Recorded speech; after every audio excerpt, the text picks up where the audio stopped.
Hello friends, welcome back to my channel. A little geek, a little chic. I am coming to you today, it's Halloween, as the Godfather. Hence I've got stuff stuffed all in my face. So if I sound a little funny, I apologize. But I'm here to tell you the books that I got in the month of October. So, a little haul for you on Trick or Treat Halloween, October 31st.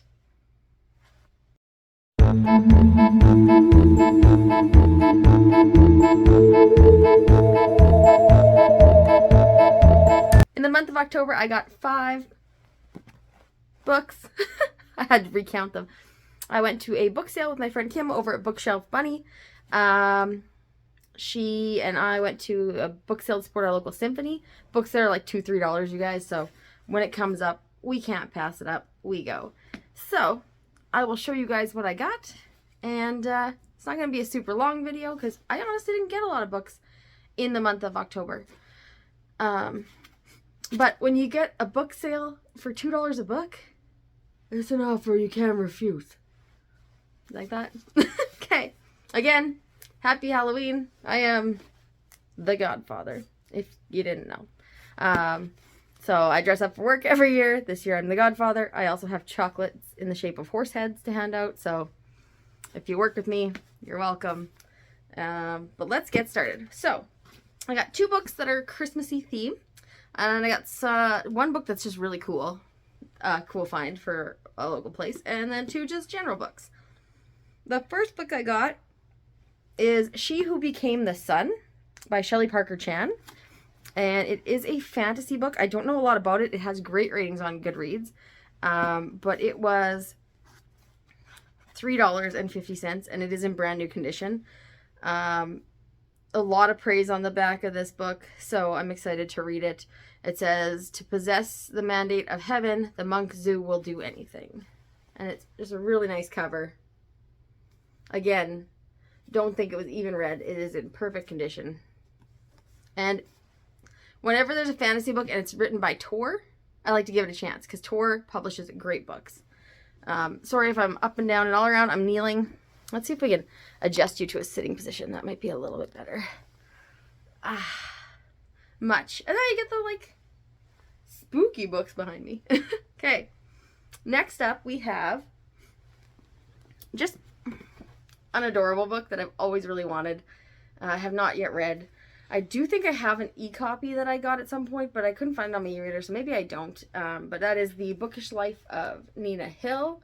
I have not read it. It's about a girl who's introverted. She likes her cats, her puzzles, her books, and she's happy with that. But then it says, Nina considers her options. 1, completely change her name and appearance.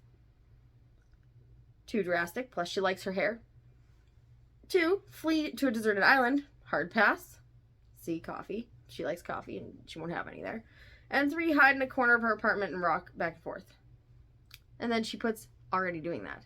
So it's time for her to come out of her comfortable shell, but she's not convinced real life could ever live up to the fiction that she reads. So I'm interested in reading this. I've been interested in reading this for a while, so I'm glad to have it on my shelf for when the urge strikes me, because I'm such a mood reader. And then I got 2 Christmas themed books because we are into the winter months here. Unfortunately, it started snowing already like 2 weeks ago where I live, and it's not going away. So, we have snow, therefore, winter vibes. So once Halloween's over, I'll be getting straight into the winter vibes, and I will have 2 books to read once it gets closer to December. This one is just it sounds like a cozy murder mystery. I found it, it's in perfect condition, and it is a signed copy, and I got it for $2, and that was pretty cool. I love a good murder, cozy mystery kind of thing, especially when they're like holiday themed, and then a signed one is even cooler. And this is called A Christmas Peril, and it's the first in the series, and it's a theater court murder mystery, and it just looks fun. And it is by J.A. Henriquez. And again, it's a signed copy, and it says, when Edwina Sullivan's life imploded, she left behind her job as on the police force and her unfaithful husband to start a new life as a general manager of her hometown honey, of her hometown theater, the Cliffside Theater Company. For 5 years, she focused on budgets instead of crime and kept the Cliffside running alongside its mercurial artistic director. But when her childhood friend is suspected of killing his father, no one is looking for another culprit. So in between keeping A Christmas Carol on budget and Scrooge sober, Sully dusts off her investigation skills to find a murderer. This sounds great. And then I found this. And this book I remember seeing a few years ago. I believe it was super popular. And it was even like an Oprah magazine pick. And it is... when was this published? 2017. And it's called Mr. Dickens and His Carol. Again, all these books are in like perfect shape. So I'm not even sure they even got read.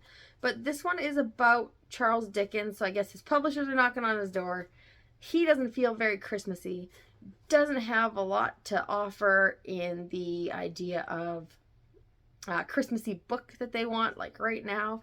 And he's just getting frustrated. So, and then he meets a lady and she turns him around.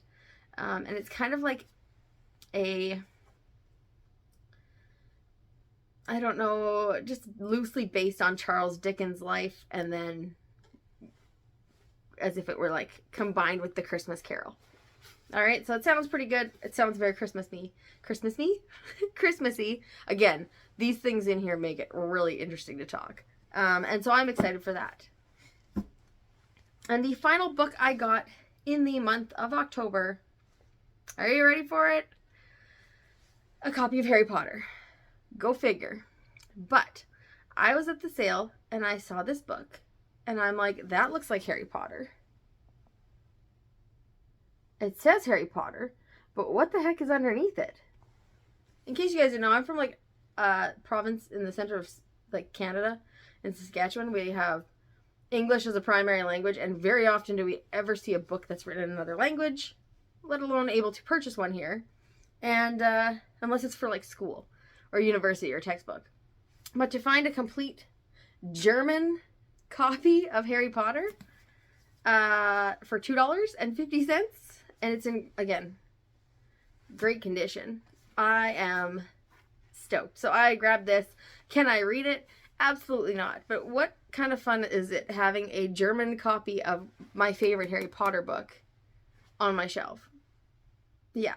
So in case you know, Prisoner of Azkaban is my favorite Harry Potter book. And this is going to go up and live in my Harry Potter shelf. And I'm super excited to have this. This is so fun, you guys. Like, I can't even... Under Guffigan von Azkaban? Guffigan von Azkaban? I have no idea. If you know German, comment down below. Tell me how to pronounce this, because I have zero clue, but this is super cool. So, support your local book sales when they happen, especially if they're for charity or just my chai there. Local events. And I'm so glad you guys clicked on this. Thanks for watching. I'll be coming at you soon with another video. So please like and subscribe, and I will see you soon on this channel.